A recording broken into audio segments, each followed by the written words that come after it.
Eu vejo a galera muito fazendo o caminho inverso. Eu vou estudar tudo que Depois eu se vejo. sabe sobre tecnologia e para poder prestar o serviço de analytics do que o contrário, sacou? O cara, tipo, dá um Google nas vagas, vê o que a galera tá precisando e aí ele monta um PDI Mas orientado a isso isso. aí. Não é só ficar fazendo análise assim complexa e dashboard, sabe? Não, não é isso. Eu acho que é fazer essas pequenas coisas que ajudam a equipe a entender melhor o modelo causal da empresa, a gerar conhecimento. E aí, o que poderia ser, né?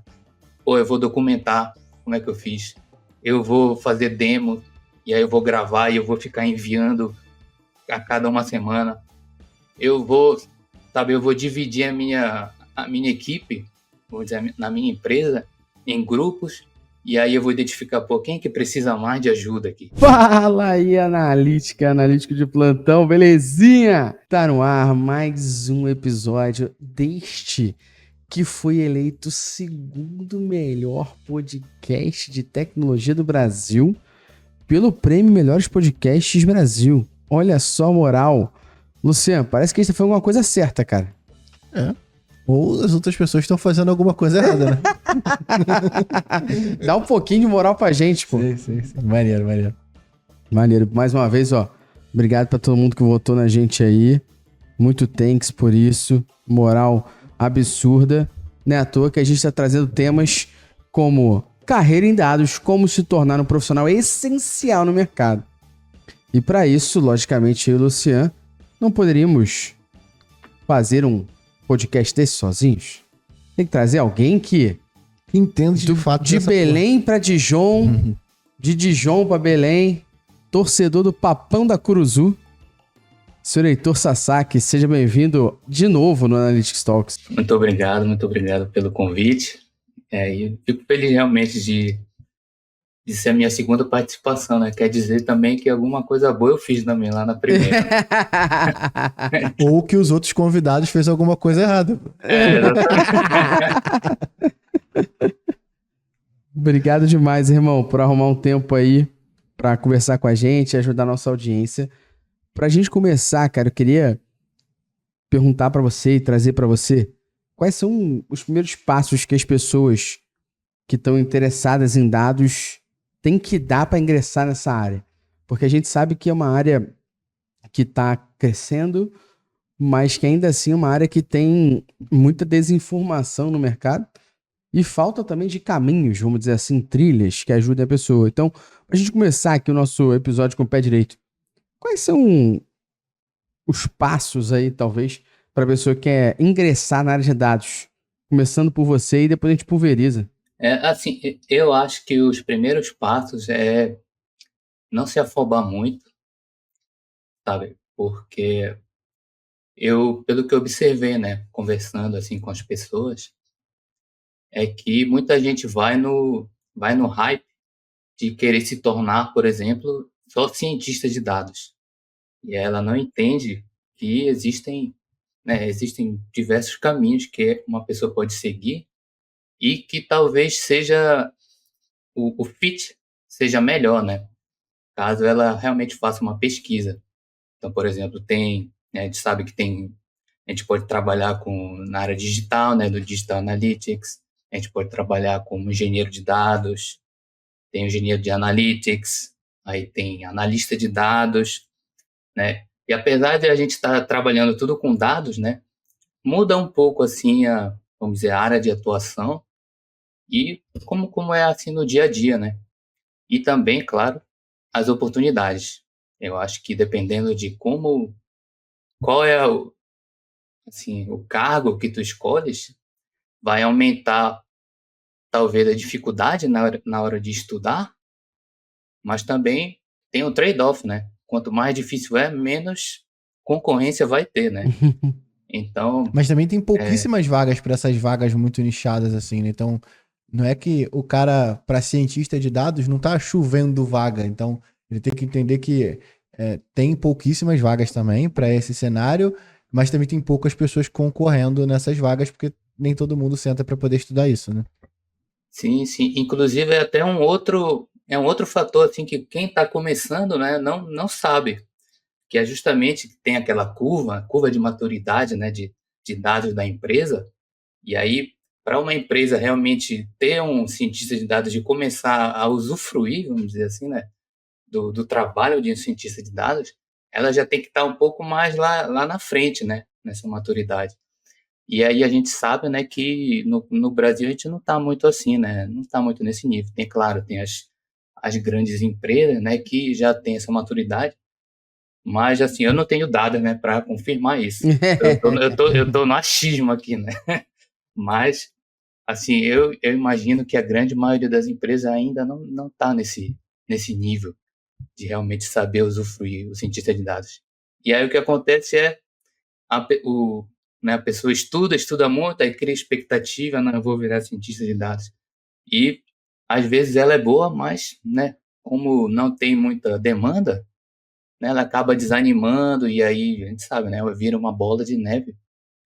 E é por isso que a gente tem que gerir bem também, não só a parte técnica e tal, mas também assim as expectativas, né, de como que a gente vai fazer toda essa jornada até conseguir fazer, né, fazer a migração para dados em si. Vocês acham, e aí perguntando para você, Heitor, e trazendo para a gente pulverizar, Luciano, eu também aqui, vocês acham que existe o espaço para esse profissional que vai trabalhar com dados dentro de algum contexto? Quero dizer com isso. Então a gente está ouvindo aqui agora uma pessoa de marketing. Será que ela consegue estudar dados para trabalhar com dados para marketing?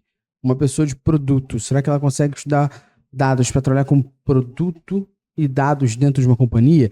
Ou seja, essa verticalização, pegar dados e especificar para alguma área e a pessoa ser a pessoa de dados daquilo. Vocês acham que existe espaço para isso? Eu realmente acho que sim, e inclusive nesses tempos eu venho estudando, né? Então, só para dar um contexto para quem está escutando, né? Eu sou engenheiro de produção, então eu estudei muito essa parte né, do sistema de gestão de japonês, né? Toyota lá, então Lean, né? Kaizen, essas coisas. E aí estudei Deming, que é tipo o guru da qualidade, né? Na nossa área. E aí eu vi, sabe, quando eu fiz a minha graduação, os meus professores não eram de dados, então eles eram realmente engenheiros e tal. Eles não fizeram essa conexão, né? E aí agora que eu tô, né, tô estudando, eu tô trabalhando assim mais na área, eu comecei a ver que, porra, tem tudo a ver. Desde Deming, que foi sei lá, nos anos 60, ele já estava ensinando essa, como é que chama? A gente chama lá da alfabetização de dados. Então, lá nos anos 60, ele estava ensinando isso, só que era outro nome, sabe? Era outro nome e era na área de manufatura. Só que aí, sabe, hoje observando mais assim as coisas, eu vejo que a gente meio que complica muitas coisas, sabe? Então a gente inventa assim termos e coisas, por exemplo, data driven. Depois de começar a estudar um pouco, eu vi que é nada mais que o Kaizen lá que o Deming estava ensinando, que a Toyota tá ensinando e aplica até hoje, sabe? Então, e sabe, esses ensinamentos, né, de Kaizen e Lean e tudo mais, isso tu consegue aplicar em qualquer área, certo? Tem Lean para área hospitalar, tem Lean para serviço, tem Lean para tal coisa. E se isso é a mesma coisa em dados, assim, eu usando a lógica, né, eu imagino que também seja possível também aplicar em qualquer área. Então, na área de produto, na área de marketing, na área de pricing, na área de projetos, assim, qualquer área que tu quiser, eu acho que é possível e eu realmente ponho a minha mão no fogo nessa nessa frase. Eu tenho, assim, eu acredito realmente nisso, que tudo é mais simples do que a gente pensa, mas também não quer dizer que é fácil, né? Lógico. Simples não é igual a fácil. Então, mas eu acho que é Boa. possível, sim. Você, Luciano. Acho que tem para um cargo específico. Para o cara de analista, que é analista de dados, a gente pode ter, assim. Acho que vai acabar em um determinado momento as coisas sendo um pouco divididas. Então, a gente vai ter os analistas de dados para marketing, e é esse analista por contexto aí, que acho que faz total sentido, mas vai ter ainda assim a figura do cientista. Eu não vejo tendo um cientista de dados para marketing, sacou? Então acho que nesses cargos mais ciência, assim, a gente não vai ter essa divisão por contexto, mas dentro desses cargos mais operacionais, assim, acho que sim. Na Acho que sua cabe cabeça, a pessoa vai ser cientista de dados. ela vai ser E cientista uma das de dados aplicações dela vai ser para marketing, por exemplo.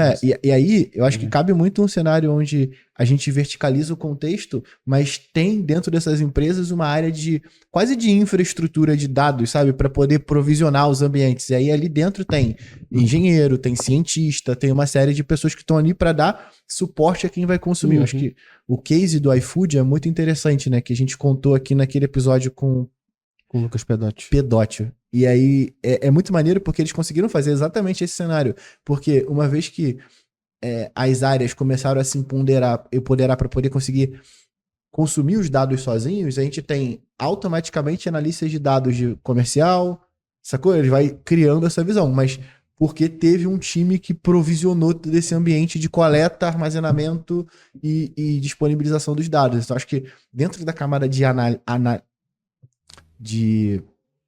analista vai ter essa divisão por contexto, mas talvez tenha também aqui por trás uma empresa que vai fornecer essa infraestrutura ou um software que vai fornecer essa estrutura. Uma e aí área eu acho interna, que né? isso daqui não muda, sacou? Isso daqui da parte de cientista, da parte de engenheiro não muda, porque é meio agnóstico ao contexto, sacou? Sim. O cara ele tem que manter esse lado e é de propósito que ele tem que ser agnóstico, né? Porque se ele enviesa os dados para marketing, não serve para todo mundo. Então, acho que vai acabar tendo essa divisão. Mas no carro de analista faz total sentido. Eu venho observando que é meio um movimento assim que parece que as empresas elas estão querendo cada vez mais que os analistas tenham conhecimento assim de engenharia. E aí surgiu meio que esse cargo, né? Que foi até, inclusive, eu acho que foi o DBT lá que inventou, né? E aí pegou, né? Ficou na moda, que é esse de engenheiro de analytics.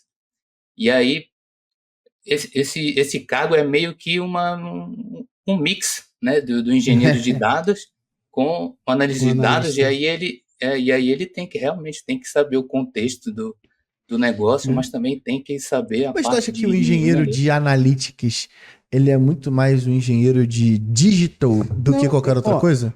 Ou seja, o cara trabalha provisionando a estrutura de dados que não é self-hosted, sacou? Por exemplo, ele vai montar um lake de dados a partir dos dados que a gente coleta do Google Analytics. Então, esse cara provisionar esse cenário, disponibilizar essas informações, é o engenheiro de analytics. E aí, tipo, a gente tem uma outra camada da engenharia que é consumindo os dados da própria empresa, sacou? Eu acho que esse engenheiro de analytics, que é o que o Heitor tá falando, o melhor exemplo que a gente tem é exatamente um podcast que a gente gravou com o iFood. E aí é legal trazer esse contexto para cá. No podcast que a gente gravou com o iFood, que foi sobre como o iFood construiu uma fábrica de analista de dados, é que na realidade, e é legal, Heitor, trazer isso, até para você contextualizar também e debater, é que o iFood, ao invés de trazer e se preocupar em trazer pessoas que tinham esse conhecimento básico, vamos dizer assim, de engenharia, minimamente, tipo, para saber usar um SQL, tá? Ele preocupou em trazer analistas de negócios. E aí, internamente, eles criaram cursos que ajudavam esses analistas de negócios a aprender essa primeira camada. E aí eles chamaram esse cargo de BADU, Business Analyst Data User. Então, BADU, Business Analyst Data User. Então, essa galera aqui que eles começaram a criar, eu acho que é um pouco disso, desse engenheiro de analytics, que é a pessoa que analisa o dado para o seu time, para a sua área, mas que também tem esse conhecimento técnico básico de consulta, de pedir e prover alguma engenharia, mas não necessariamente a pessoa que executa pra cacete, sacou? Ela executa no nível mais básico, não passa disso, porque então, ela é mais analista de negócio do que engenheiro. Então, mas aí acho que aí que entra esse cenário onde ele tá muito mais voltado a ser engenheiro do consumo do que o engenheiro de quem provisiona toda a estrutura, sacou? Então, tipo, por isso que esse cara com conhecimento de SQL, ele já é um engenheiro de analytics. Mas o que eu tava tentando entender, até com vocês, porque eu de verdade não sei, que talvez esse engenheiro de analytics ele trabalha em cima de dados que já estão coletados e provisionados, Eu sacou? acho que é isso. E eu acho não que é isso. um cara que vai sentar de fato para poder Engenharia de levantar esse requisitos. prédio e deixar essa Uhum. estrutura toda pronta, sacou? Não, eu entendi agora. Eu acho que também é um pouco isso. Só que assim, só para dar o contexto, eu tenho um programa que chama Data Creators, né? E lá tem uma galera, né? Tem engenheiro de analytics, tem engenheiros de dados, analistas de dados. E eu vi que, sabe, essa linha é muito tênue, assim, sabe? E assim, muitas empresas, né, te chamam de engenheiro de analista, mas tu tá fazendo lá tudo, né? Fazendo as camadas e tudo mais. Então, Te chama é, até pra consertar toner de impressora, né? fica meio complicado, assim. Sabe? Quem é que vai definir, né? Quem é que vai definir o que é tal coisa, até onde vai tal cargo, né? E aí é que fica complicado realmente para a gente, né? E para quem está estudando, pensar, pô, até onde que eu vou, né? E aí, sabe, vem aquela pressão, né? De, pô, eu tenho que estudar tudo, então, porque nunca se sabe, né? O que vai É. acontecer. Mas enfim, né? E É aí, a mão inclusive, essa é invisível, uma né? dica muito importante para quem tá assistindo, porque entender aonde você tá botando o pé é muito importante, sacou? Então, se você, pô, eu quero ser engenheiro de analytics, é muito importante entender as atribuições do engenheiro de analytics para você poder conseguir sair disso sabendo o que você vai estudar, sacou? Eu vejo a galera muito fazendo o caminho inverso. Eu vou estudar tudo que Depois eu se vejo. sabe sobre tecnologia e para poder prestar o serviço de analytics do que o contrário, sacou? O cara, tipo, dá um Google nas vagas, vê o que a galera tá precisando e aí ele monta um PDI Mas orientado a isso. isso aí é aquela pessoa que vai no self-service, que é com a vontade sem balança. Ela vai no self-service com a vontade sem balança, vê toda a esteira e pega tudo pra comer. Aí ela come tudo, depois ela repete o segundo prato daquilo que ela gostou. Uhum. Só que aí, às vezes a diferença é que nesse segundo prato ela já tá cheia, ela já não consegue comer bem. É isso, ela absorveu tanto conteúdo que daqui a pouco ela vai escolher em qual que ela vai se especializar, ela tá de saco cheio, ela já não aguenta mais a área de dados, é muito difícil. E aí é muito bom esse bate-papo, até essa discussão, porque minimamente tu sabe, esses cargos que são de engenharia e de ciência de dados no geral, eles são cargos que a gente tem um baixo nível de penetração, né? Porque imagina, não tem tantas vagas assim, mas eles têm um potencial muito grande, Uhum. porque as vagas são de valores muito altos. Só que o custo de você estudar para Pra você isso estudar isso. é absurdo. Então, pô, pegando essas divisões, a gente tem a parte de ciência e engenharia de um lado, e do outro lado a gente tem os analistas de contexto, e aí a gente tem os outros cargos. Talvez, se você está transacionando de. Acertei dessa vez? A gente gravou um outro podcast que eu não conseguia falar essa palavra nem fudendo. Mas aí, esse cara que tá saindo de uma área e vindo pra área de dados, minimamente ele sabe onde é que ele vai botar o pé. Por exemplo, se for um cara que ele é um front-end e ele quer trabalhar na área de dados hoje, pô, eu aconselharia esse cara a focar na parte de coleta de dados. Porque muitas empresas têm a deficiência de conseguir, às vezes, empresas com time de engenharia gigante, sacou? Mas o engenheiro ele tá coletando e consumindo dados que já estão definidos, sacou? Eles não vão lá na coleta, lá no JavaScript para poder garantir que aquele comportamento está correto. Então, assim, no caso do cara que veio de front-end, eu iria para esse caminho, que é um caminho dele entrar mais rápido dentro da área, porque tem vaga para isso. Talvez ele não ganhe um salário de um cientista de dados, mas é um jeito dele conseguir ir mais rápido e conseguir um emprego, sacou? Aí acho que, sei lá, se vocês toparem fazer um exercício dessas outras áreas operacionais, e tipo, pô, imagina o cara que tá saindo do marketing e indo para dados. Qual o melhor caminho para ele ir, sacou? Eu digo sempre que o pessoal fala que é migração de dados, né? Aí, inclusive, quem me disse isso foi a Isadora. Isadora, se ela estiver ouvindo isso aí, foi ela que me ensinou essa frase, que a gente não tem que falar migração, a gente tem que falar progressão, né? Porque quando a gente fala migração, né, talvez fique assim, sei lá, subentendido que a gente vai deixar tudo que a gente já aprendeu, né, ou já estudou, já trabalhou para trás, e agora uma nova era, né, totalmente um novo mundo, E realmente não é assim.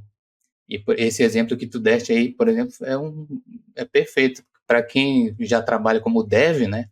Aí já trabalha com API, já trabalha com colégio, já sabe essas coisas. Tipo, é um pulo, assim, claro, tem que aprender as ferramentas em si, mas né, a essência a pessoa já tem, principalmente se ela já entregou projetos, né, se ela já trabalhou em sprints, que é exatamente igual. Na área de dados é exatamente a mesma coisa. A gente trabalha, ou pelo menos na maioria das empresas, né? Trabalha em sprints, implementações, então a pessoa só vai fazer a E aí, mesma pra coisa. ele, é até um cenário melhor, né? Porque ele tá acostumado com o Go Horse no front-end, sacou? Pelo menos ele vai pra um lugar que tem sprint, tá ligado? Ele vai estar tranquilão lá, pô. Mas aí, o exercício aqui que talvez eu esteja propondo é exatamente da gente pensar aqui, tipo, um cara que sai de marketing e vai pra dados. Porque, assim, o front-end eu já falei. Agora, um cara que sai de marketing, o cara que é um analista de e-commerce. Como que ele sai de analista de e-commerce e vai pra dados, assim? Depende do que ele quer atuar, né? Se ele quer atuar como um analista de dados, beleza? A minha visão, ele tem que aprender, e acho que vale aqui a gente falar do marqueteiro, né, da marqueteira, e depois pulverizar, pro Heitor trazer o que na visão dele são as habilidades que essas pessoas em dados têm em comum. O que é em comum para qualquer área que seja de atuação? Acho que o Heitor pode complementar nisso. Acho que para marqueteiro e marqueteiro que está ouvindo, é entender o que se espera desse profissional de dados no que tange a marketing. E o que se espera são duas frentes. Três, vou dizer três frentes. Frente número um, é que você garanta uma qualidade daquele dado que está ali. Então, um processo mais de data quality, você ser a pessoa que garanta que os dados que os times de marketing estão analisando são dados corretos. Você tem uma segunda cenário aqui, que são as pessoas que veem o presente e o futuro. Então, o que eu vejo o presente aqui, né? É entender o que está acontecendo agora, o que aconteceu atrás e projetar o que a gente vai fazer para frente. Essa é a minha visão. É a gente tem que, o que os dados estão dizendo que a gente tem que fazer. E por que deram certo, o que deram errado. Estou um analista mesmo aqui. E o terceiro nível que eu vejo é uma análise mais preditiva, em cima até de modelagens mais estatísticas que ajudem a galera a prever o que tem que fazer no futuro. Por exemplo, a gente fala muito sobre modelos de atribuição. Como é que você mede de quem veio a conversão? Pô, se você tem uma pessoa que consegue fazer uma análise mais preditiva, e aí pode ser talvez um cientista de dados, outra coisa, ele consegue projetar para a gente, com base em todas as fontes de dados, o que gerou incrementabilidade ou não, por exemplo. Então, as campanhas que eu fiz em Google Ads venderam, mas não gerou nenhum tipo de receita incremental. Então, eu faria a mesma receita sem essa porra, por exemplo. Eu vejo essas três esferas aqui assim. E aí, nesse âmbito que existe o marketing, a gente vê que existem três esferas diferentes e que talvez elas também se somem, tá? E aí, eu acredito que existem habilidades que são comuns a todas essas áreas. Aí o Heitor pode... Mas antes de você ir pra essa, qual que você acha que é a habilidade que o cara trabalha diretamente em marketing que ele vai conseguir reaproveitar muito bem de maneira genérica? Eu sei que cada pessoa é uma pessoa, Sim. mas que ele vai conseguir reaproveitar muito bem dentro de dados, sacou? Engenharia de requisitos. Que ele usa em marketing e ele traz pra dados? Porque engenharia de requisitos em marketing é você entender quem é o teu público-alvo, quem é a sua persona, Entendi. qual é o produto, qual a praça que eu vou fazer, qual o orçamento que eu tenho, para com base nesses requisitos eu entender como eu atingo o meu objetivo. Eu acho que a única coisa que ele vai mudar é, ao invés dele falar preço, praça, produto, promoção, ele falar sobre os tech de dados. Mas isso, para mim, isso e documentação. O marqueteiro documenta o antes, o durante e o depois de qualquer ação que ele faça. Então, mais uma vez, acho que esses dois pontos assim são bem plurais para o marqueteiro. Migrar pra Queria dados. poder falar que isso também era uma habilidade que o cara de tecnologia Não tem nem fudendo, aí não. a gente sabe Aí que não tem nem por um caralho. O dev que documenta, ele é o mestre ancião de Libra. Exatamente. Tá maluco? Inclusive, nessa parte de marketing aí, eu também acho que assim, quase tudo que a gente faz numa empresa é um funil, né? Então, o cara de marketing, ele normalmente sabe o funil, né? E aí, só é outro tipo de funil. Quando tu vai ser contratado, lá tem o funil de contratação, aí tem, sei lá, funil de pricing, enfim, né? Quase tudo é um funil. E sobre as habilidades, assim, né, para generalizar, então, eu vou dar aqui a minha definição, assim, do que eu acho, né? Do que é o time de dados hoje. E aí eu acho que vai até de encontro, assim, com o que tu falaste, né? Dessa parte de análise descritiva, né? Preditiva, prescritiva, que para mim hoje, né? Talvez eu mude de ideia, no futuro, né? Para mim, hoje, o que o time de dados tem que fazer? Aí ele tem que, para mim, tem que gerar conhecimento para a empresa. E aí, tá, mas conhecimento é uma coisa assim, né, muito abrangente, né? Então, né, vamos tentar definir. Conhecimento que eu digo aqui é tu ajudar a empresa a criar um modelo causal, ou seja, quais são os inputs que eu tenho que fazer para gerar os outputs que eu quero. Então, esse é um modelo causal da empresa. E aí, para quem trabalha em dados, o nosso trabalho é gerar conhecimentos. E aí, como é que a gente gera? Com hipóteses, né? A gente vai fazer, pô, será que se eu mudar alguma coisa aqui, será que se eu mandar, sei lá, e-mails aqui para os meus inscritos, eu consigo diminuir o churn e fazer, sei lá, né, qualificar melhor, alguma coisa assim? E aí alguém vai testar, né, vai verificar se esse input resultou no output que eu quero, e aí se deu certo, pô, beleza, vamos documentar isso aqui e vamos compartilhar com a empresa. E aí eu gero conhecimento. Ou seja, o time de dados é para gerar conhecimento através dos testes e depois compartilhar com a empresa, ajudando ela a melhorar, entender, né, o modelo causal de como é que as coisas funcionam. E aí, se a gente usa essa definição, isso serve para qualquer área, certo? Se eu trabalho com pricing, por exemplo, eu quero aumentar a receita. E aí eu posso fazer diversas coisas, né? Eu posso testar diversas coisas para aumentar minha receita, né? Ou o volume, ou o preço. Posso fazer tiers de preço, né? Posso fazer vários testes assim. E aí eu vou entendendo, né? Como é que as coisas funcionam. E esse é o famoso conhecimento de negócios, né? A gente fala muito lá no LinkedIn, na rede, que é importante. E é assim que a gente gera, sabe? Esse conhecimento. E assim, se a A gente galera às usa vezes essa acha que é um pouco de definição, magia, né? Mas não, é é, só transpiração, sacou? sim, sim, é botar a mão na massa, fazer, ver, pô, deu certo? Não, não deu. Então vamos tentar outra coisa aqui, vamos tentar outro input. Aí, pô, deu certo agora, pô, beleza. Então isso aqui eu sei que funciona para o meu negócio. E aí o cara começa a entender, né? E aí vai até de encontro com aquela frase que o pessoal diz muito, que é, né, sem dados você é só uma pessoa sem opinião, né?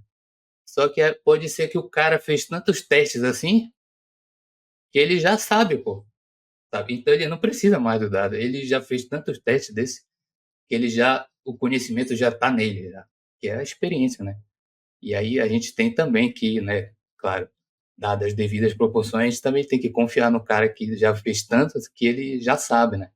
Então eu diria que usando essa definição, assim, para pricing, marketing, projeto, produto, digital analytics, enfim, a gente consegue descobrir inputs para conseguir o que eu quero, né?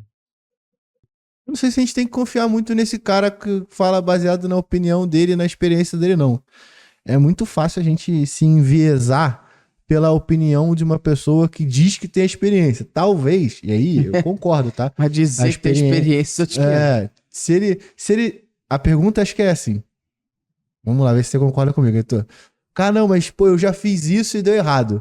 Tá documentado? Não. Então a gente vai repensar isso daqui, porque Aí a gente fudeu. não pode se basear só na sua cabeça, sacou? Porque o contexto era diferente. Acho que é muito difícil a gente conseguir se beneficiar 100% da experiência de alguém, porque o público que entrava no seu site há um ano atrás, pode ser que não seja o mesmo público que entre hoje, sacou? Mas principalmente porque a gente pesca com tráfego num mar muito aberto, tá ligado? mas acho que tem um ponto importante sobre experiência, quando a gente fala aqui, é que todo mundo é contratado fazendo progressão de carreira por conta da experiência. Sim. E se a gente não levasse a experiência em consideração para chamar uma pessoa de sênior, por exemplo, a gente contrataria júnior e ficaria de boa. Não, a gente contrata o sênior porque não é só porque ele sabe Python mais rápido que o outro. É porque ele tem experiência de muitas vezes demorar menos para saber o que fazer no Python baseado na experiência dele. Então, mas aí Então eu concordo a com importância, esse ponto aqui. Isso. A importância da documentação, porque se o cara ele se baseia na experiência dele, mas ele não consegue te mostrar, Sim. sabe? Me mostra aí então como é que tu fez isso, sacou? Porque senão é muito fácil a gente se enviesar, principalmente se esse cara que é o mais sênior ou o que tem mais experiência é o cara que tá com a caneta na mão e é o cara que decide, entendeu? Então, tipo, se você se deixa levar pela experiência do cara e tal, eu acho que é um caminho também que é uma linha finíssima pra você poder fazer uma merda muito grande, né?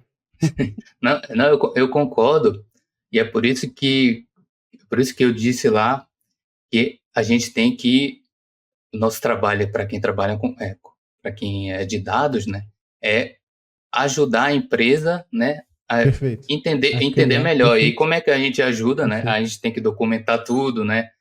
E É aí, isso. e aí eu acho que vai até, sabe, de encontro também ao que muitas pessoas pensam, que eu meio que, assim, claro, tem um fundo de verdade, né? Mas, sabe, a gente diz muito, né? O analista de dados, ele tem que achar insights, né? Insights valiosos, né? Como diz o ChatGPT. Só que, assim, não tem insight, assim, na esquina, né? Não é toda hora que tu vai encontrar insight, né? Senão, porra, todo mundo ficava, né? Todo Não mundo ia era, ter receita 2x, 3x, assim, não todo era mês, né? pacote de MM, né? Certo? E aí, é, uma das atividades realmente para se diferenciar como analista ou como profissional de dados, não é só ficar fazendo análise assim complexa e dashboard, sabe? Não é isso. Eu acho que é fazer essas pequenas coisas que ajudam a equipe a entender melhor o modelo causal da empresa, a gerar conhecimento. E aí, o que poderia ser, né? Ou eu vou documentar como é que eu fiz, eu vou fazer demo, e aí eu vou gravar e eu vou ficar enviando a cada uma semana. Eu vou, sabe, eu vou dividir a minha equipe, vamos dizer, na minha empresa, em grupos, e aí eu vou identificar, pô, quem é que precisa mais de ajuda aqui? E aí para cada equipe eu vou fazer um treinamento diferente, sabe? Eu vou fazer follow-up. E essas coisas são chatas, né? São chatas de fazer. E aí muita gente não quer fazer, sabe? Porque quer ficar fazendo código, né? E além disso, tem que ir falar lá com a pessoa, enfim, não é tão fácil, né? Mas, na minha opinião, né, é isso que dá visibilidade dentro da empresa, é isso que vai te levar lá para, sabe, vai te dar senioridade, é ir conversando, ir falando, ir resolvendo o problema ali, resolvendo o problema aqui, sabe? Ver e ser visto, né, Isso dentro da aí. empresa, fazendo essas Eu coisas. tenho, eu acho que paralelo a isso, eu tenho uma certeza de um negócio que todo profissional de dados ele precisa no dia a dia. E é uma coisa que, assim, pelo menos, a maioria dos profissionais de dados, quando eu converso, eles dizem que sem isso eles nem vivem, que é café. E assim, não sei se vocês concordam com isso, mas eu conheço um café que é o melhor amigo do profissional de dados. Exatamente. Tão profissional e tão amigo do profissional que patrocina um dos maiores, na verdade, o segundo melhor podcast de tecnologia do Brasil. Então a Coffee Mais é o seu amigo nas horas onde você está fazendo deploy em produção ou você está fazendo consulta SQL sem where, tá ligado? É ele que vai te ajudar a não fazer essas merdas. Então garanta o seu Coffee Mais. Tem inclusive Drip Coffee, que é o que eu mais curto, o Arara, que, pô, lá em cima.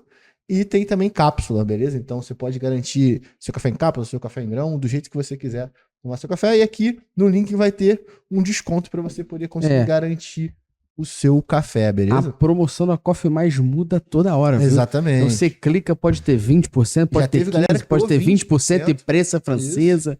Então você clica que todo mês eles dão uma moral diferente pra gente, viu? Beleza. Fica aí, ó. Inclusive, eu particularmente, Heitor, eu e o Luciano, a gente tem um livro em comum que a gente se amarra, que é um livro chamado Dedique-se de Coração, do Howard Schultz, que é o cara que não fundou, mas comprou a Starbucks, né?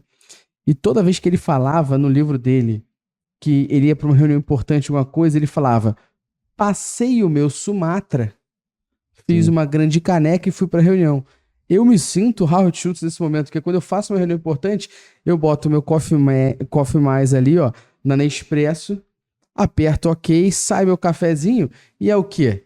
É o meu super crema. É isso. Intensidade No 10. seu Eu me livro- sinto importantíssimo. No seu livro tinha que ter, tipo assim, faça o seu super crema em... Eu vou escrever um próximo livro e falar sobre dados assim, vou falar. E aí, antes da minha reunião, passei o meu Aham. super crema, preparei minha caneca e fui pra reunião. Vou fazer isso. É uma Exatamente. boa. Então, ó, link na descrição. E, Luciano, qual é a comunidade que o profissional de marketing, produto, e-commerce pode aprender sobre dados para aplicar nessas esferas? Métricas, Voz, Prime, e além de ter todo o material, mais de 25 treinamentos, tem a maior comunidade de digital analytics do Brasil, onde a galera tá fissurada em discutir, fissurada mesmo, Heitor. A galera fica lá domingo de madrugada discutindo sobre modelo de atribuição. Eu achei isso um absurdo, mas muito maneiro ao mesmo tempo, porque a gente sabe que a galera tá ali para se ajudar e, pô, desde ajudar com vaga, desde se ajudar com o problema que você está passando na sua empresa, é um ambiente muito rico para você poder trocar, de fato, as buchas que você está passando no dia a dia. Sempre tem alguém lá para te ajudar. Pô. Então, agora tentando trazer de uma forma mais passo a passo para quem está ouvindo a gente. A pessoa está iniciando na carreira, olhando o nosso podcast, assistindo Heitor falar, comprando sua camisa do Papão da Curuzu, tá ali e tá pensando assim, por onde eu começo?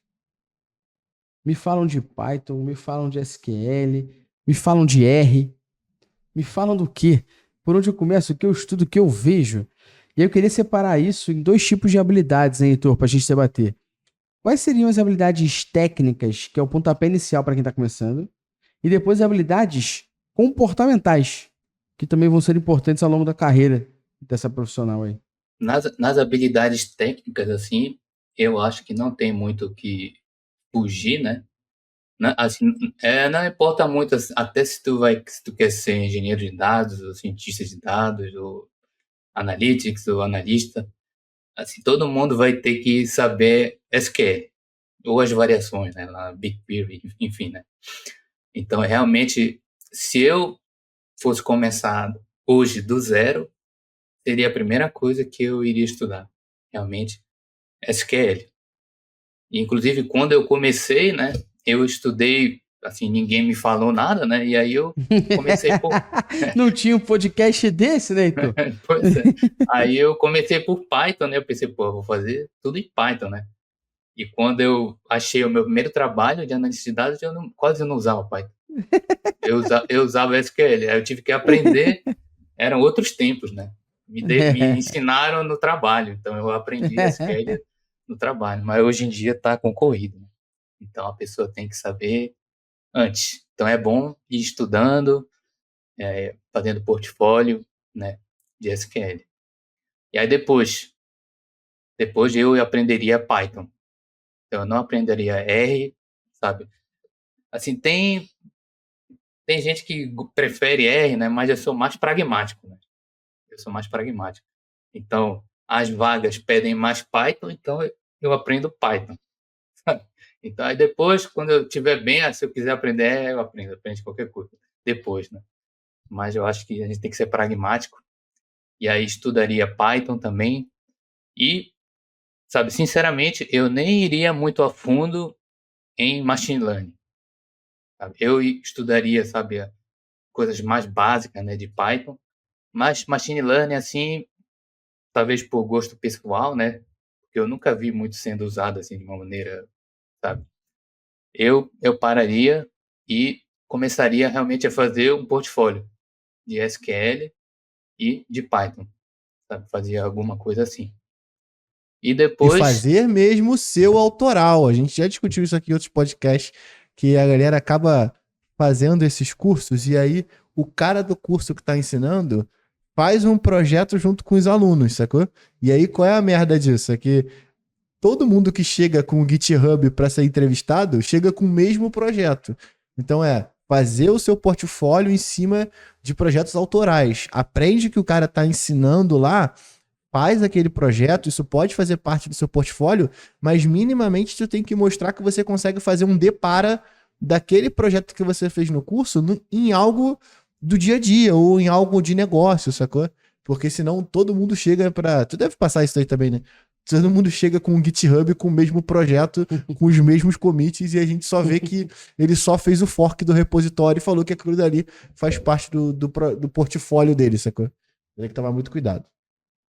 Sim, eu até falo pro pessoal, né? O pessoal aí parece que eles estão vendo, sei lá, vendo um filme, estão vendo lá o curso, né? Aí eu falo, né? Estudo sem prática é entretenimento, né? O cara só viu o curso e copiou, né? E é isso. O cara só Estudo tá. sem prática é entretenimento. Maravilhosa frase. Tipo, a pessoa só tá meio que se iludindo, né?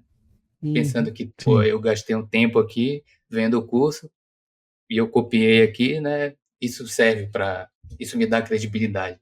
Talvez, né? Ela dê sorte e consiga, né? Mas na maioria das vezes, assim, não. Eu acho que não acontece. E até para a própria pessoa, na parte comportamental, tá? Eu diria que eu acho que a pessoa ela tem que entender que ela não vai poder parar de estudar, né? Porque é uma área que toda hora tem novas coisas para entender, para estudar. Ela tem que saber isso e tá disposta, né? Senão, grande chance, né, de ficar para trás comparado com as outras pessoas. Então, tem que entender isso. O segundo ponto, eu diria que ela tem que ser uma pessoa curiosa, sabe? Então, não ter medo de perguntar. E aí vai até meio que de encontro que muitos júnior, né, quando entram na área, pensam, pô, se eu ficar perguntando, vai parecer que eu não sei nada, ou que eu sou chato, O cara ou que eu sabe que tenho que você não sabe nada, tá ligado? sabe, ou que eu tenho que me virar sozinho, sabe? Claro, tem até um certo ponto, né? Às vezes a gente tem que pesquisar no Google antes de, né, perguntar. Mas se a gente fazendo a nossa parte, e a gente falando, olha, pô, eu pesquisei, eu encontrei isso, isso e isso, mas eu não tenho certeza. É isso mesmo? E aí a pessoa vai te ajudar, né? Claro. Então, eu acho que a gente tem que perguntar muito, né? Questionar algumas coisas que estão lá, né? E a gente tem que questionar por que elas estão lá, sabe? Então, acho que tem que ser uma pessoa assim questionadora. E também eu acho que tem que ser uma pessoa que sabe se comunicar bem, sabe? Talvez antes, sei lá, era um estereótipo assim que na área de tecnologia, né, não precisava, mas eu acho que hoje em dia a gente tem que saber, porque a gente está conversando com cada vez mais com as outras áreas, né? Área de negócios, área de tecnologia, tem time de dados, como tu falaste lá do iFood, que fica meio que entre os dois. Então a gente tem que saber se comunicar não só com pessoas técnicas, mas também pessoas não técnicas e de diferentes níveis de senioridade. Então a gente tem que meio, né? A gente tem que meio que adaptar como é que a gente vai se comunicar, né? A gente não fala a mesma maneira pro Big Boss lá com, sei lá, com o teu colega, né? Tem maneira de conversar. Então, acho que isso aí, inclusive, eu acho que é uma das mais importantes. Então, eu diria que uma das mais importantes é essa comunicação. E é bizarro, né? Como a gente fala que se comunicar é importante, né? E eu gosto sempre de trazer um exemplo que é talvez um exemplo mais mundano, que a galera consiga adaptar para esse dia a dia que a gente tá falando. Poxa, o mecânico, ele precisa saber se comunicar. Porque senão ele não consegue te fazer as perguntas que ajudem ele a entender o problema do seu carro. E eu duvido que as pessoas que estão assistindo aqui gostam quando o mecânico parece estar enrolando ela. Porque muitas vezes quando o mecânico parece estar enrolando ela, falta comunicação, ele não sabe se explicar, ele não sabe falar as paradas que precisam, e aí você sente que ele tá assim, te enrolando. E você fala, porra, eu ia consertar o meu ar-condicionado, sair de lá trocando óleo, motor, tive que trocar para-choque, não sei o que lá. Por quê? Porque você também não soube se comunicar, o mecânico não soube se comunicar com você, você saiu com um negócio pior do que você esperava. Troca o mecânico por nós de dados. E troca você que vai ao mecânico pela pessoa com quem você conversa. Se a pessoa não entende o que você está falando e você não consegue captar dela aquilo, ela sente o mesmo que você. E é por isso que muitas vezes quando a gente fala com o profissional de tecnologia, a gente fala, não, pode ter certeza. O Luciano fala, acho que a quantidade de vezes que o Luciano falou em 2024 que o dev enrola o profissional era pra montar um livro de 1.200 páginas. Porque, pô, isso aqui, o dev leva 3 dias. Aí a pessoa depois comenta pra gente, pô, o cara me deu prazo de 30. Porque ou você não soube explicar o que você queria, ou ele também não teve a menor boa vontade de entender o que queria. Foi tudo uma desinformação. Então, comunicação para nossa área é muito importante. Às vezes você é uma pessoa muito bem técnica, muito boa tecnicamente, mas o teu problema de comunicação faz com que você não consiga desenvolver e até saia de uma empresa. Porque você não consegue captar o que é esperado, você não consegue argumentar, trocar, falar para entregar o que é melhor para a empresa. E esse problema de comunicação acho que é comum em diversas áreas, mas na nossa área de dados parece que as pessoas uma vez falaram, né, que ninguém precisava se comunicar, então isso caiu já por terra, mas ao mesmo tempo parece que quanto mais difícil a pessoa fala, ou seja, parece que o benefício para ela é quanto menos o outro entender o que eu estou falando, mais inteligente e foda eu sou. Quando na realidade é o contrário, né? Quanto mais o outro entender o que eu estou falando, mais foda eu sou, mais compreensão eu tenho, né? Então isso é muito importante entender e eu queria jogar essa bola pro alto aqui, já pegando essas habilidades, tudo que a gente falou até agora, indo já pros finalmente, fazendo a pergunta para você, Heitor, que fala com muita gente, contrata gente, é um profissional do mercado. O que as empresas olham nesses profissionais para contratar ele para dentro da empresa? Seja um analista de dados, um engenheiro de analytics. O que as empresas olham e falam assim, poxa, eu preciso desse profissional aqui dentro? Para ver se a galera que tá assistindo a gente consegue captar e talvez isso seja um puta diferencial na carreira dela, né? Tá. E só voltando também nessa parte de comunicação que tu falaste, e acho que vai até conectar com a pergunta, é que a gente fala muito, né, que 2 coisas são importantes: conhecimento de negócios e comunicação, né? A gente diz sempre muito, eu aposto que vocês também falaram muito no podcast de vocês, né? E aí tu vai parar e pergunta para as pessoas: "Pô, mas me diz aí, sei lá, que investimento tu fizeste para melhorar a tua comunicação? O que tu andas fazendo para melhorar a tua comunicação? Ou que curso tu andas fazendo ou que coisas tu tá lendo para melhorar a tua parte de negócios?" Sabe? E aí, às vezes, a pessoa, pô, não tô fazendo nada, eu tô aprendendo, sei lá, Azure, tô aprendendo a outra ferramenta lá, tô aprendendo a AWS, tô aprendendo, sei lá, Airflow, que é importante também, tá? É claro, é muito importante.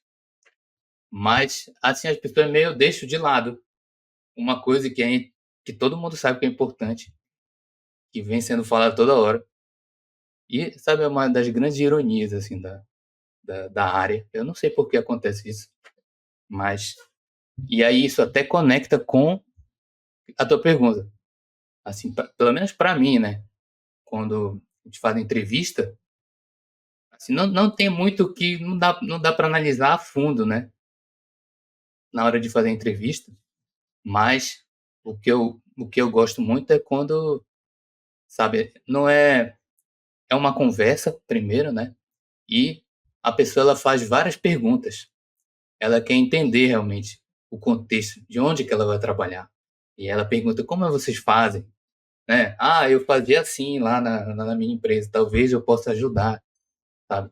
Então ela tenta trazer o contexto dela para o meu, trazer a perspectiva dela para a minha, e aí a gente junta as duas, né? E a gente faz alguma coisa melhor. Então, assim, para resumir, eu acho que é alguém que realmente entende que, claro, a gente tem que saber as ferramentas, né? Mas as ferramentas é uma maneira da gente testar coisas para a gente melhorar, né, o conhecimento dentro da empresa. Então, para mim, é mais isso agora que eu tento analisar. E é claro que eu tenho um viés mais do lado da engenharia de produção, né, agora.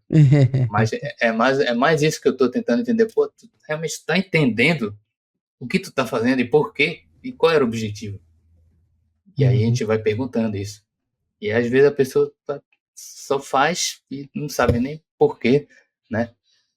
Mas eu quero o que está por trás, né? Eu acho que isso que é o diferencial, assim, para mim, entender o contexto e compartilhar depois com a galera. E para tu, você contratou recentemente na Métricas. que você leva em consideração nesse profissional para poder olhar e falar, pô, isso aqui é um diferencial dessa pessoa e eu vou contratar? Cara, então, eu tava pensando nisso porque, de fato, a gente tá num processo desse agora, né? E, e eu acho maneiro de entender, de fato, o que esse cara fez mais do que qual tecnologia ele aprendeu, sacou? Ou qual tecnologia ele sabe, assim. Porque o teste técnico, ele acaba enviesando muito outras habilidades, sacou? Então, acho que deixar um espaço aberto pro cara, tipo, cara, me conta uma parada foda que tu estudou recentemente, ou que você fez num projeto, ou que você resolveu na empresa que você trabalhava. Acho que isso traz muitos bons insights pra mim, pra poder entender esse cara. Porque é entender o como que ele vai se comunicar contando um case de sucesso até, né? Tipo, pô, imagina, eu chego pra você numa entrevista e pergunto, pô, qual foi a última bucha que você resolveu lá dentro da sua empresa e como que você resolveu? Sacou? Lógico, dadas as devidas proporções, o cara não vai contar nada lá, mas a maneira com que ele conta isso mostra o quanto ele é apaixonado pelo aquilo que ele faz, mostra o quanto que de fato tecnicamente ele domina aquele assunto, sacou? E o quanto ele sabe comemorar essas vitórias que ele tem, sacou? Então acho que sei lá, pelo menos eu acho que como eu entro numa fase da contratação meio onde já passou dessa vez headhunting, o fio, eu tento entender igual o Heitor, assim, um pouco mais do cara, sacou? Pra poder entender esses 3 pontos, o quanto que ele é... Porque assim, de novo, trabalhar com um negócio onde você tem que tá estudando o tempo todo, sacou? Tu espirra, tem algum indiano que fez mais uma ferramenta, sacou? Então, assim, o cara tem que ser muito apaixonado por aquilo que ele faz pra poder se manter constante com o estudo, sacou? Porque senão ele pode se acomodar muito fácil. Então, como eu entro numa fase já final de contratação, eu tento perguntar isso pra poder extrair um pouco do profissional, assim. Eu acho que além do currículo, né? O que você espera do cargo, o que a pessoa cumpre ali, e você entende em outros níveis, a gente sempre olha 2 outros pontos, né? Um de pensamento analítico e outro de sevirologia. Então a gente cria coisinhas que já aconteceram no dia a dia da consultoria e pergunta à pessoa, não tem certo nem errado, mas o que você faria? O cliente manda mensagem para você sexta-feira, 5h30 da tarde. Sua chefe está numa reunião, eu estou em outra reunião. O cliente manda mensagem para você 5h30 da tarde dizendo que precisa de uns dados. O que você faria? Se a pessoa chega e fala assim, não, falaria para ele que é incabível ele me pedir isso agora. Tá, obrigado. Você não segue. Agora, se a pessoa fala, olha, mostraria para ele que não tem como para a reunião de agora gerar um relatório, daria os dados para ele por ali mesmo e comunicaria com ele depois como é que a gente pode saber com antecedência ou preparar um dashboard que ajude ele nessas decisões mais rápidas. Se me responde a porra dessa, caralho, tem sevirologia e tem pensamento analítico. Sacou? E uma segunda, outra que a gente testa também, é em cima desses contextos, que é, pô, o cliente te perguntou tal coisa durante um papo e você não tem ninguém para recorrer naquele momento. O que você faz? Que é testar sevirologia. Então a gente vê pessoas que são honestas, falaria para ele que eu não sei essa resposta agora, se eu posso mandar até o final do dia. Então a gente vai testando esse sevirologia, tipo, se vira daí. Você tem que se virar sozinho, porra. E o outro lado, o pensamento analítico, que é o que eu faço mediante uma situação dessa. Porque tem gente que responde nesses momentos que é, eu ia esperar minha chefe sair da reunião. Pô, não tem condição, né? Não é só babá, por exemplo. Mas tu não acha que, tipo, nesse caso, é muito fácil você pegar um cara que é especialista em participar de entrevista de emprego e ele te dá uma resposta montada? É fácil de você pegar. Porque o jeito que a pessoa fala, você já sabe que ela é caoseira igual gozeira. Entendi. Se a pessoa nem pensa um pouquinho, se ela nem dá aquela pensada, olha, mediante uma situação dessa... Não, se ela fala, não, eu com certeza já responderia pro cliente, faria uma call, eu te falei, isso aí é caoseiro pra caralho. Dá pra perceber. Eu acho que a galera não entende, né, Heitor? Que o jeito que a pessoa fala, o rosto dela, a maneira como ela fala, a resposta que ela dá, diz muito dela ser gogozeira e não ser realista, sabe? Então, na dúvida, responde depende. Foda-se, tá ligado? Evidência traz confiança, né? Não o contrário. Perfeito. E aí, o que o cara já fez, dá pra ver. Exato. Dá pra ver. Então, realmente Heitor, não tem pra como. gente ir pros finalmente aqui, cara. Deixa uma dica ou dicas pra galera se dar bem na carreira de dados. Tá, eu vou até fazer o meu merchan, posso? É, pode. E eu vou falar também de outros colegas também, Pô. aqui da área, porque, assim, tem muito conteúdo, né, para quem quer progredir para dados. Realmente tem muito. E aí, às vezes, acaba, né, a gente fica paralisado de ter tanta coisa e a gente não sabe o que fazer, né? Uhum. Então, se eu fosse começar hoje, eu acho que tem duas pessoas assim que eu seguiria para focar nessa parte de dados. Tem o Theo, né? Theo Calvo, Uhum. vocês conhecem ele? Não Perfeito. sei se ele Sim, já sim. veio falar com vocês, né? Ainda Se não. não, Tá eu acho que devendo. seria uma boa. É muito, muito bom ele. E tem o Luciano Vasconcelos, que ele é do Rio também, inclusive. Pô. E o Luciano, ele foca mais nessa parte de engenharia, né, analytics, e o Theo, ele é mais, ele faz de tudo, né, faz de tudo. Mais abrangente, né? É mais abrangente, e ele faz streaming, então assim, se a pessoa não quiser gastar, assim, com pós-graduação, que, assim, Uhum. eu acho que dá para aprender, assim, com paciência, com disciplina, eu acho que dá para aprender com esses dois. E, claro, se quiser aprender comigo também, né? Eu também tenho. Se Eu quiser também aprender tenho. comigo, arrasta pra cima. Arrasta para cima. Eu também ajudo as pessoas a progredir para nada.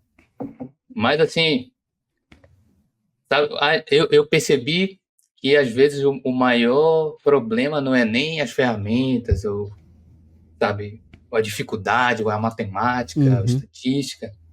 Não. É mais a ansiosidade. As pessoas, elas Verdade. ficam ansiosas. Elas ficam, pô, eu tô estudando já tem 3 meses e nada, sabe? E aí, pô, mas 3 meses, meu amigo, 3 meses não é nada, né? Tem que ter um pouco mais de paciência, né?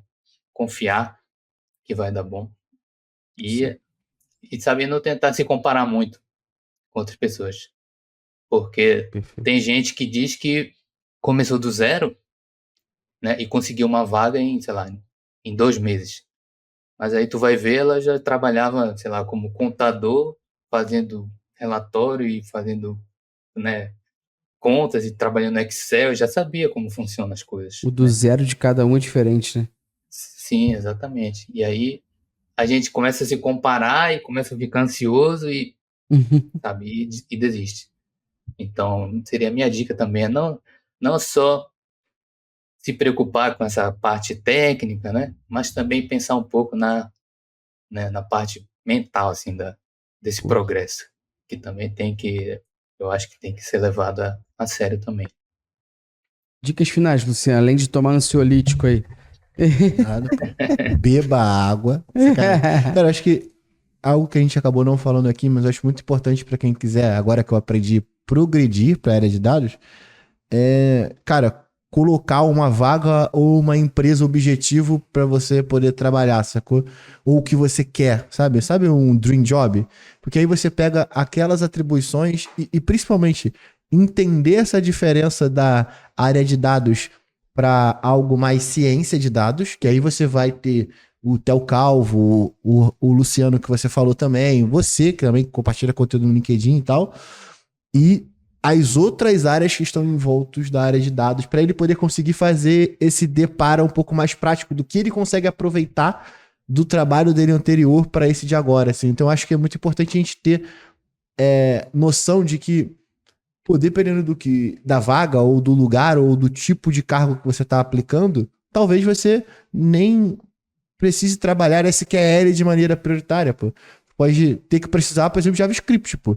Tem uma porrada de empresa aí que precisa coletar o comportamento do usuário nos sites, tem dados que estão sujos por causa de erro de implementação, e aí você pode entrar cobrindo essa lacuna. Lógico, o seu caminho evolutivo vai conter com certeza, né? E talvez a tecnologia que está em qualquer área de dados é o SQL, mas talvez é um caminho um pouco mais simples. Então, ter a vaga e ter a empresa como um objetivo, acho que ajuda o cara a não se perder no caminho quando ele está montando o próprio PDI e até de conseguir interagir com essas pessoas. Porque, lógico, ele não vai mirar uma vaga só, né? Mas aí, pô, tu vê, sei lá, o head de data do iFood e, pô, tu vai começar a seguir o cara, porque você colocou que você quer trabalhar naquela empresa ali como objetivo.